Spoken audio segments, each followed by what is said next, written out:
welcome to CHATTERBOX. And moments ago, I have just been called the Ron Burgundy of YouTube by my co-host, Andre Symes. Thank you very much, Andre.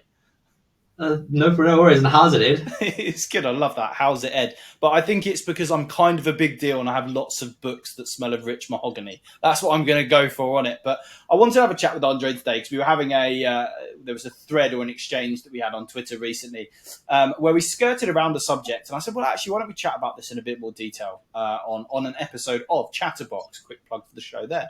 And Andre, you kindly agreed to do that. And thank you for that. And that chat is around collaboration. Collaboration is a word we're all familiar with, but it's something that I'm suddenly seeing a lot more of in the insurance technology space, particularly amongst vendors and vendors who are operating in similar spaces. So rather than competing against one another, they seem to be competing. They seem to be working with one another. Is that fair of what you're doing at Genesis, Andre? Are you seeing similar? Look, I think there's most definitely a lot more collaboration happening amongst, let's call it, vendors in my space, as they're finding their feet, understanding where they work better in the markets. But touching on the point that you mentioned earlier, there's definitely a lot more collaboration amongst InsurTechs and complementary services, and that's a factor of that. Technology allows for quick, easy integration these days. It's tech that we didn't have 5-6 years ago, and now that we can have these ecosystem type of platforms. Obviously, we are going to be inherently doing more of that. Because I've seen, the thing I found fascinating is we talk about the insurance market and it being very, very incestuous. Everyone knows everyone kind of does business with one another. InsurTech as a movement, probably even more so, because it's a smaller market than insurance. So everyone really knows each other. And it's been fascinating to me that when I've been doing my series of Vendor Spotlight, I think I've written 3 or 4 times this week. I've seen companies who were on Vendor Spotlight individually, and I had absolutely nothing to do with this, I would hasten to add, who are suddenly working together. And I thought, well, is that coincidence? I suddenly realized, no, it's a really small space where actually everyone knows everyone, and there is lots of opportunity to work together. And I saw worlds colliding in Vendor Spotlight this week with yourselves and in Burst with Oliver Vanea. Which was a very exciting announcement. Yeah, no, we're very, very pleased about our partnership with that. And that's just a good example of, how companies like Genesis and Emburse, and, we've got about 15 other people in our ecosystem where you can offer complementary products to your existing customer base. And, Genesis plus 4 or 5 people in the ecosystem is just a better value proposition to the end customer.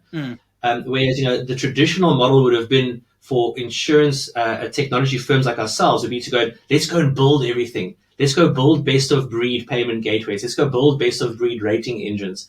And at the end of the day, you then just end up with something that can't change. And that's definitely, I think the world is changing to a more agile approach, and collaboration rather than building everything yourself probably is more of the way of the future, to quote the aviator. Why do you think that change of mentality has come about? Do you think there's anything driving that? Yeah, look, I think that potentially it could be the fact that the generation growing up in a world of information, getting the information about how to build a rating engine isn't that hard. Raising capital these days isn't that hard. There's this capital overflowing in the InsurTech space at the moment. So your perceived possession of your IP, or your perceived that secrets of your IP is no longer really what you keep in your folder or in your backpack or in your safe. If you want to go to a Hollywood movie where someone comes and steals the equation for fission out of your safe, it's all freely available. And I think just that inherent nature of the new generation going, well, people can get it if they really want to get it. It's more a matter of them not wanting to do it that is preventing them from doing it. That creates an ecosystem, or let's call it an area or a lifestyle of collaboration rather than trying to keep everything to yourself. I've seen, as you know, from my role as a consultant in that technology space, I've seen a lot of systems in the last 6 months. A lot of systems. I'm gonna look dead in the camera to anyone who runs one of those systems, including yourselves, Andre at Genesis, and anyone who runs it. I'm going to break something to you that's going to break your heart. It's not that special. It's not that different to everyone else's. The systems, there are better systems. And there are worse systems, but there's very little in that market, in that space that goes, oh my God, we mustn't show them that because if we show them that, it's the entire secret sauce. Often I find with the systems I see, it's doing specific things. All the systems do largely the same things. It's doing every single one of those things really, really well. And the reality is, and I think we've had this conversation before, I'm sure we have, that doesn't happen overnight. I'm sure someone could see Genesis tomorrow and they might think, oh, we can build that and we can replicate it. They can't. And it's going to take a really, really long time, by which point you'll be on to the next iteration, right? Yeah, that's exactly the point. Is that, I think that there's been an influx of what we often term, or I like to term, the NeoPass players. The new quote and bind platforms that came in with this wave of investment into the InsurTech space. Obviously, InsurTech investment comes, everybody wants to launch a direct-to-consumer product. Everybody sees the massive multiples. Ooh, let's get into that business. Let's try and find an IT vendor that can service that for us. We're a startup. Oops, all we can do is go to the big five guys that charge 20 million quid to launch a product that's not going to work. So the B2B pass players came out, the NeoPasses, who, well, I can launch you a product for 10 grand in under 2 minutes, and then therefore you can run your business. But every single person who's in insurance knows that insurance is quite complicated. And it's when you start trying to iron out those nuances and, how do you cater for very specific areas or for niche products or specialist products, that's where it gets complicated. How do you get into Lloyd's board rowing, etc.? So, it's the barrier to entry isn't the IP, it is the effort. Absolutely. Yeah, absolutely. Effort and doing everything well. I think every system has its weaknesses. Some have more weaknesses than other, but fundamentally, it's not a question of functionality. I think that's the thing that people think is it's about my system does this and this system doesn't. Actually, all of the systems pretty much do all the same stuff is the reality of it. They all pretty much have renewals. They have full cycle MTAs. They have diary systems. They have the ability to change your own rates. Most of the systems in that space have the ability to do it, but some do it better than others. My point being that replicating, if they happen to see how you could build a product in it, and they saw that product builder, it seems odd to go, oh, well, we can't show that to anyone because they'll copy it. It took years to build it and years of investment and years of effort, and it will take years for them to replicate it. And as I say, you'll be further along by that point. But one of the things I saw that I thought was really interesting, I always had that kind of in my younger years, I always had that mentality of it's me versus them. It's me versus Instander. It's me versus Inslee. It's me versus whoever. When I worked at SchemeServe for a while, at Longwell, and I always saw it that it was my job to beat them. It was my job. And actually, that really changed one day. I remember I got a message from Inslee, in fact, who I had a good relationship with, spoke to them at all the conferences and the like. And they actually wanted to write a piece on us, that they were writing a blog and they were listing all of their competitors and where their competitors' strengths were. They didn't put where their weaknesses were. It wasn't a backhanded compliment. It was, this is what these guys are really good at. This is what these guys are at. And it really opened my eyes to actually, do you know what? It's a big enough market. And they don't have to lose for me to win. If that makes sense. It's not combative. Would you agree with that? It shouldn't be, but I still get the feeling that it is. And that's a great example of, here's a conundrum that I sit with quite often, is that I get InsurTech startups that come to me and they go, hey, Andre, we see what you do and what your product is really, really amazing. It can do so many cool things. Please, can you help us launch our startup? And we have £5 to do it. I go, geez, guys, I would love to help you, but we just simply, we can't afford, our system is so complex and so comprehensive that there's an overhead to manage it. It's not very high, but there is an overhead to manage it. I can't help you. Now, I would much rather be able to find and go, well, these are 3 chaps that I know in the market that are very, very good at doing exactly what it is that you want to do. Why don't you go have a chat to them? Because guess what? Then that person gets the business, the InsurTech gets launched, and I don't try and implement something at a loss to myself. Everybody wins. But there's a scarcity mentality that seems to be going on. And I think we can unpack where that comes from if we've got the time. Ultimately, I think it's shareholder supremacy that drives incorrect selling behaviors, that then drives incorrect client vendor matching, which creates how much money is wasted on us trying to implement, or in the market, people trying to implement products or solutions to non-fit for purpose technology solutions for certain projects. If we could just put the pieces of the puzzle slightly together in a slightly more efficient way, there'll be a lot less IT spend. 80% of IT projects fail. This is the number that keeps being thrown out there. Why? I think a lot of that's got to do with mismatched vendors and problems. Yeah. So if we could get vendors to work together to go, well, look, I'm actually not really an MGA platform. I'm more a broker platform. So why don't you rather go and talk to those guys who are MGA platforms? You'll have a higher chance of success. And I also don't take on business that's bad for me. But we often just want the business so that someone else doesn't get it. And that's unsustainable in the long term. Yeah, I've been there. As you well know, I've been that salesperson at various companies where you've got a target over your head, and it's your target to go and sell. And actually, it drives the wrong selling behaviors, because you might be targeted on, say, I want you to sell 10 licenses this year. So I'm there saying, okay, well, I've got 50 in my pipeline. I need to close 1 in 5 to get there, blah, blah, blah. Actually, that isn't what you want. You don't want 5. You don't want 10 licenses. What you want is you want sticky customers. And I use that phrase a lot, sticky customers. Customers who buy into what you're doing, have bought it for the right reasons, will be with you the next 10 years, that you don't need to spend money on marketing because they're out in the market telling everyone how brilliant you are anyway. And then, what better than your own customers as a marketing department for you? I kind of think people look at it the wrong way. They look at growth the wrong way. And as you say, I think that's often driven by shareholders. And I think that's where challenges start to come about. And you're quite unique, aren't you? It's an entirely self-funded business, right? Yeah, 100%. We've always been self-funded, owner-managed, and we've kind of used our own operational income to fund our R&D, etc. But Ed, you touched on an extremely important point there. Is that if you look at how investors look at software vendors like ourselves, one of the most important unit economics that they look at is your CAC to LTV ratio. And what I mean by that is that it's your customer acquisition cost to your lifetime value of that customer. And obviously everybody has a customer acquisition cost. You have to spend money, potentially do a POC, etc., to get this customer. But then how that lifetime value is calculated is that how much revenue does that customer generate for you traditionally in about a 5-year term. Now, think about that. How many salespeople are incentivized to find a customer that will be on platform for 5 years or more?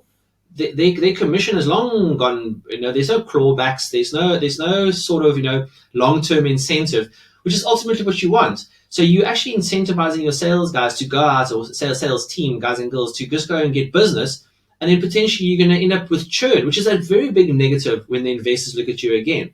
So we have to align ourselves, and that's the one thing that Genesis has that I don't want to plug ourselves here. We've been very selective about who we do business with, and that is why on average people stay on our platform for 8 or 9 years. I think that's absolutely. And I think as a salesperson, you've hit the nail on the head in terms of the sales behaviors that can be driven by it, because I've seen very few companies who, whether it's through staff who work for them or whether it's introducer arrangements or whatever it is, that pay anything beyond year one. I've seen very few. I've seen people who do. I will not name them, but I have seen people who do pay it beyond year one, but the vast majority pay year one. And that's particularly prevalent if you've got a build where, for example, or a charging mechanism where it's very heavily front loaded.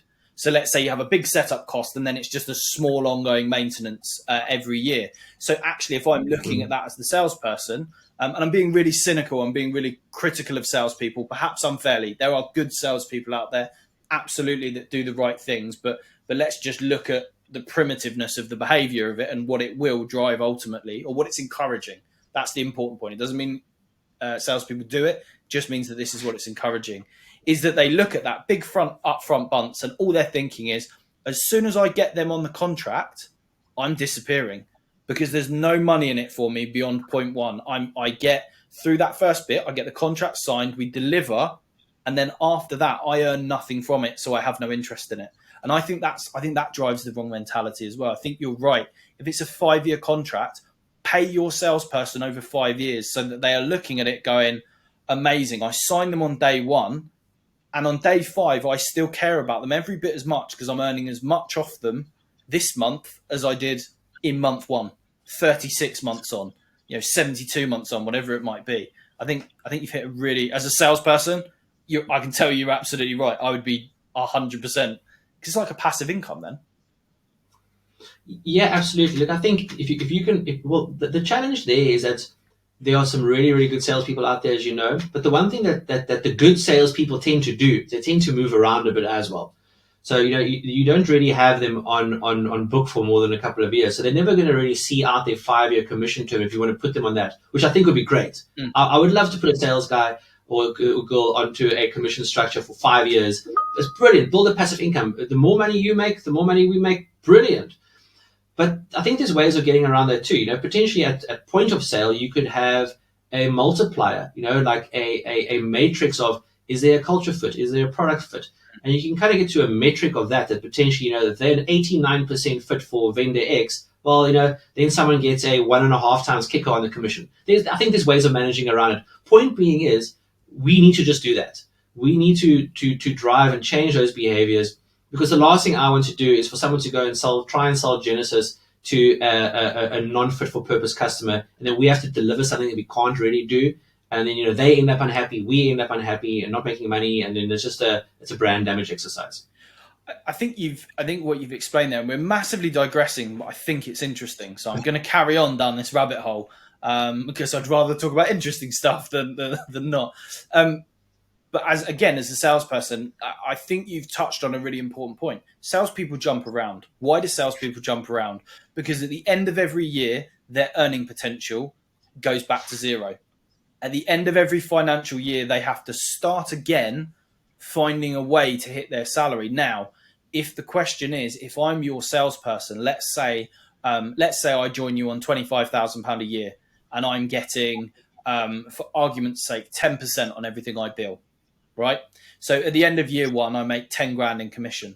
I'm on 35 grand a year. At the end of year 2, I make another 10 grand in commission. I'm now on 45 grand a year. You go on 5 years time and suddenly I've been making £10,000 a year and suddenly I'm earning £50,000 in commission. I'm using those as completely just random numbers. But suddenly, would I leave at the end of that 5 years knowing that I've got locked in that if I stay here and sell nothing this year, I will make 50 grand in commission off the stuff I sold previously, let alone anything I do forward. And I think that's part of the problem. I think it's very easy when you've got no long-term buy-in to the business because everything's on a year-by-year basis.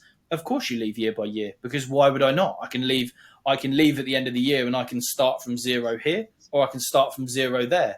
And actually, that's maybe why they don't stick around. Maybe that's part of what drives that behavior as well in terms of salespeople moving around. Absolutely. And if you don't drive loyalty behaviors with your sales team, why would your customers think that you'd be loyal to them either? So my view on that is that I think salespeople, and what we do is we incentivize people on a rolling period. So if you're always within a banding for a rolling period, you're always making really, really good money. That's the way it should be. It's the infinite game, right? Yeah, absolutely. Long-term passive income. That's what everyone wants, and that buys them into the success of the business, I think, as well. I think it's a good model. So going back to collaboration, do you see that trend continuing, or do you think it's something of a flash in the pan, or something unique to a certain moment in time, or? But between competitors, what I'm finding quite exciting, and is the way that the market is shaping. We've recently seen the birth of a really, really exciting group of people at David Clamp's Camelot network that you know quite well. And you start thinking about like what responsibility and also influence they have on the market about finding fit for purpose vendors in certain areas. And I think that there's a lot of responsibility as well as a lot of power in their hands about, we know what vendor X can do. Dear client Y, these are the chaps that you need to speak to. Customer A, these vendor B on one you want to chat to. Because if you unpack it or take it to a macro level, the insurance software as a service market is only X big. There's only so many millions of pounds that can be spent on it every year on budgets. It's a very fixed kind of thing, and it's got a nice cumulative annual growth rate. So it is a growing market. Make no mistake about it. But if we can be more efficient with the capital that's available by placing it with vendors that can actually do what they say they're going to do for that particular customer, rather than all just going for this land grab of getting logos on board, I think people can make better margins. There'll be more happy customers. And at the end of the day, a better market for everybody, which is what you're really trying to do.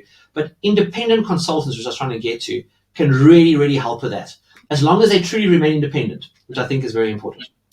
You raised a really interesting point there, where you talked about happier customers, and I think that's a really important one as well, because you alluded earlier on that you'd rather be able to send them to someone you know is good, and I think actually by doing that as a market, by having those people that you can send them to and that they still will go and get what they needed and they'll do a good job, that generally builds trust, just more broadly builds trust in the market, right?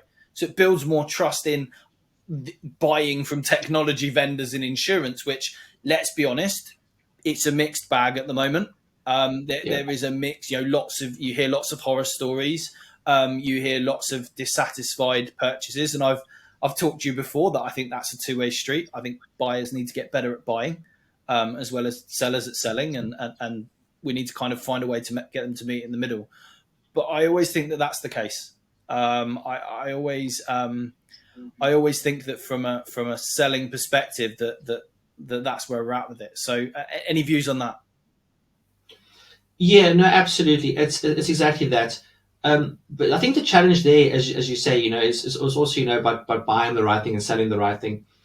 But ultimately, it's going to boil back down to trust and people's discipline, I suppose, is the real thing, and sticking to agreements and kind of knowing where it is you want to do. And what I mean by that is, as an example, say you have a software vendor that services customers between 20 and 100 million pounds per year GWP, as an example. And there's a customer that does 2 million, comes to them and says, Dear customer, or dear vendor, please can I use your system? I only have X amount available. So you go, well, actually, on the qualification stage, you fall below our minimum. We can't really service you in a good way. Please go talk to these people that we know in the market. They are excellent at servicing people under 20 million pounds per year. Yeah. Now, here's the challenge. Now, a 50 million pound customer goes to that 20 million pound vendor and goes, can you implement, or can I use your software? Are they going to say no to that bigger customer? And do you expect them to say no to that bigger customer? So you have to find a way where you can be honest with each other. I fully expect every single person in the world wants to push themselves, wants to jump up to the next stage. Yeah. But if you built a very thin, web-based, simple click, quote, and bind a policy there, and 100 million pound per year GWA comes to you and goes, can we implement? They're going to go, yes, of course you can. Then you kind of build it on the fly as you go. It's just, and that's not being honest with your customer again. So you have to be honest with the customers for the good and for the bad. And you talked as well about independent consultants and how they can really help. I'd like to elaborate on that a bit more. And Camelot Network, I am in fact a member of Camelot Network. I am a card-carrying member, very proud card-carrying member of Camelot Network. So if you're looking for independent advice, then this isn't an advert for them, but I'm going to plug it. Absolutely, I'm not being paid for it, so I don't have to say anything about it. But absolutely, I would recommend going to them. But how can an independent consultant help you, or best help you? Look, I think it's good for them. So what you can do, what I would suggest people do is to test. Is to test them. They know the market extremely well. You go, I want to sell my product. I'm vendor X, Y, and Z. Go do a roadshow with them. Go, this is what I can do. Where do you think I should fit in? We can all create a nice big matrix table and go, not the Gartner quadrants, but to go, this vendor fits in that slot, this vendor fits in that slot, this vendor fits in that area. And if you can create a nice map, so then when customers approach those groups of people or those independent consultants, they go, well, hi, we are Lloyd's MGA, we run these lines of businesses and we have these requirements from a digital placing space. Who can we talk to? Okay, well, don't talk to them because they are P&C guys. Talk to those teams over there because they'll actually fit for purpose for you. Their pricing might be a little bit different, but that's the right solution. That's what you really want to do, is you want people to match the right solution to the right challenge or problem. And I really think that if you're truly independent and you find independent consultants, you can do that. Obviously, there's some really other cool people. I mean, you have to use Gartner if you want to get to a certain size, and they're very impartial about what it is they do. and to get onto their quadrant is something that you want to do if you want to become a top tier player. As well as Sealant has a vendor match, which is very good. You can also go and have a look there as to what's fit for purpose and what isn't, and what can solve what problems. But ultimately, sometimes just having a good conversation with a group of people like the Camelot group, it really does help. Where your place is in the ecosystem, I suppose. I don't want to say where your place is, because there's obviously negative connotations with that. But just to know that, hey, if I'm a donkey, I'll be a donkey. I'll be the best damn donkey in the world, but I'm a donkey. And if I want to be a rhino, I'll be the best rhino in the world, but I'm a rhino. It's just to know what it is that you're good at. There's no point in the world for a small software as a service, web-based app to go and try and re-platform Aviva. I think you've touched on another really interesting, important point that as an independent consultant, I would make, which is I found fascinating.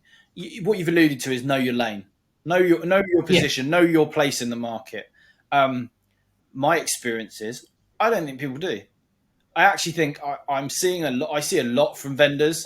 I don't, not on the whole, not in its entirety, not everyone.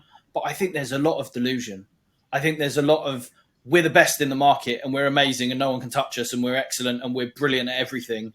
And actually, there's not enough reflection on themselves as to actually how do we really compete in the market? Who really are our competitors? I quite often see people say, well, this is our competitor. And I'm sat there thinking they're not your competitor. They're absolutely, if you think they're your competitor, you don't understand the market. Or customers who will say things to me like, we're so much better than X at Y. And I'm sat there thinking, you're absolutely not. You don't come anywhere near them. So do you think there's enough, is introspection the right word, kind of inward looking, and enough market research being done by vendors to understand where they fit and profile themselves, qualify themselves? No. Absolutely not, and I think that potentially leads back to the conversation you were talking about. Inslee, your friends that wanted to do a piece on the people that you work for there. Said people aren't willing to do that. People don't want to know that because I think often it jumps on their aspirations. It makes me think of, I don't know if you remember that scene in Mean Machine when they lined up their football team and I think the coach said, right, all the strikers to the left, and then all 11 people went ran there. They all wanted to be the striker. Well, you need midfielders, you need defenders, and you need goalies, right? So I think that is where the independent consultant's opinion or analysis can really help people realize what it is that they're good at and what they aren't good at. Yeah, absolutely. I think that's needed. But also, I think not just from the buyers.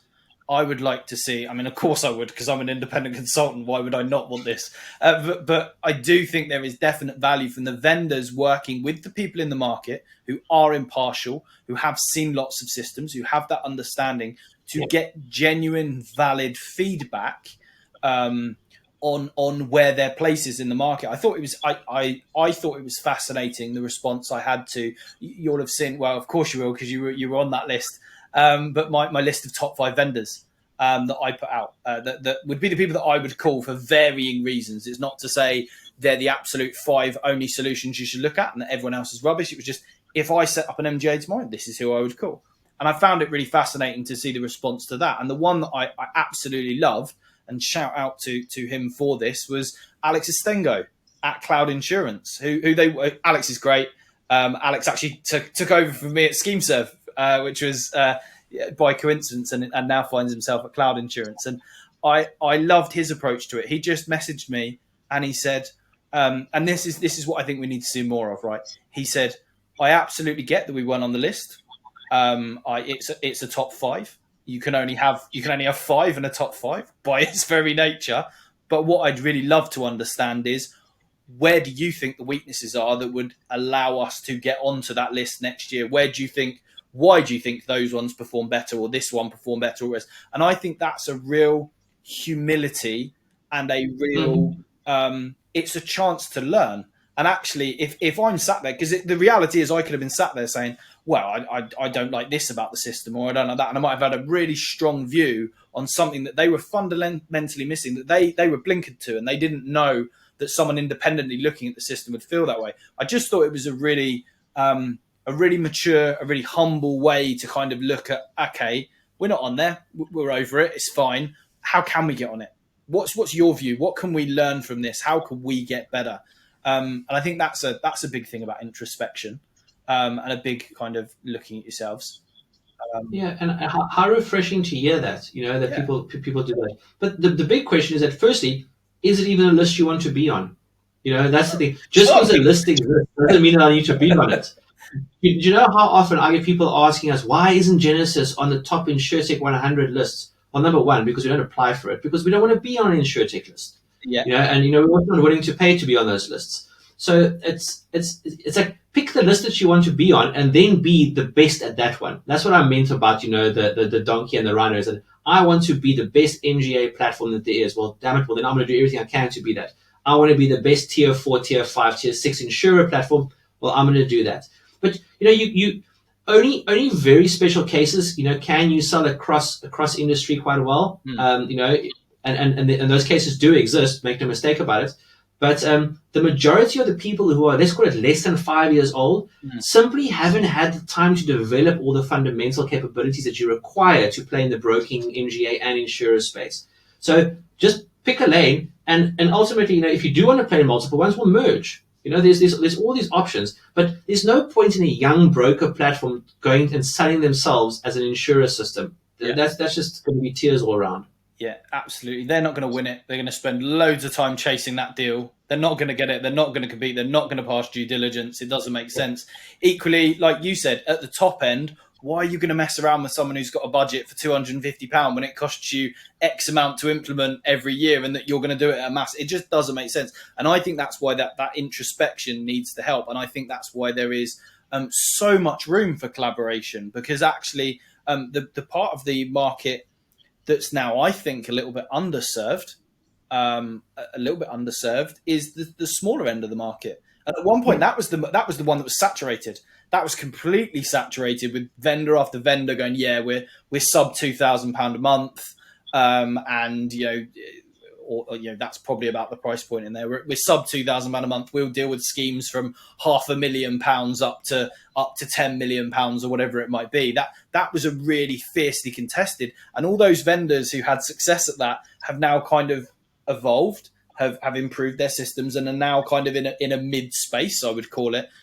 And there hasn't been many that have come right in at that bottom tier and grown in, which is really interesting as well. So I think those are the lanes. There are the smaller vendors, and people still need that. There are the middling vendors, and there are the bigger vendors, and everyone's got different ones. And actually, I talked to you about the fact that as an independent consultant, I wanted to have those kind of 3 tiers. I wanted to have vendors within those tiers that when someone came to me, I'm not going, full well that if I start speaking to someone and they've got a £10 million book of business or a £5 million book of business, I'm not going to say to them, certainly on 5 million, I'm not going to say, oh, let me introduce you to my friends at Genesis because they're the great match for you, because that isn't the right match. That isn't where they're going to fit, especially not if they're a broker with a delegated authority rather than an underwriting MGA, for example. Mm-hmm. So it's about knowing where the bits of the puzzle go so that you can offer that good recommendation that's right for that individual person. Is that fair? Yeah, absolutely, 100%. And the independent consultants, that's their jobs. And if they do those jobs well, they build up a good reputation. But also, if you're an independent consultant that has had a couple of really successful projects, well, that goes on your CV and that goes with you everywhere. Yeah. And for someone to be able to say in our current markets and in the current insurance markets, to go, I've successfully implemented 4 projects on the trot, and all of those people are referenceable. Well, that's a standout achievement. And you do that by selecting the right tool for the job. Yeah, absolutely. Well, the right tool for the job, we will leave you on that sentiment, because I think we have run out of time again, Andre. We always run out of time on these things, although time is only a notion enforced by man, and it is on this podcast as well. But we will move on from it. So, Andre, firstly, thank you so much to you for your input. We have digressed all over the place. We've covered all sorts of different stuff, but that is what CHATTERBOX is about. It's about letting the conversation go where the conversation goes. That is such the excitement of it. But thank you, as I say, to Andre. Thank you to you for watching, the viewers. And if you like this video, smash that like button and make sure to subscribe. Get some comments down below. What do you think about collaboration? Who would you like to see collaborate? Are there any people in the market that you think are complementary, that you'd love to see them work together? Are you a member of the Camelot Network? Do you want to get your face shown? Put that in the below. Are you a vendor who wants to collaborate with Genesis? Because it sounds like they're absolutely open to it. You absolutely should. Or is there a vendor that you want to reach out to? Maybe you could put a little note below and we'll do some matchmaking. That's what it says in my LinkedIn profile. Maybe there's someone you want to work with. Maybe this is your chance to pitch them. But whatever it is, unfortunately, we're out of time, and we will see you on the next one.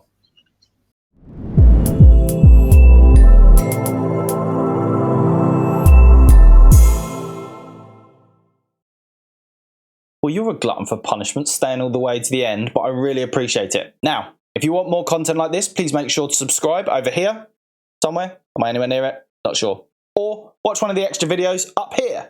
Peace! Pretty gangster. Yeah, I'll be on that TikTok soon. Definitely.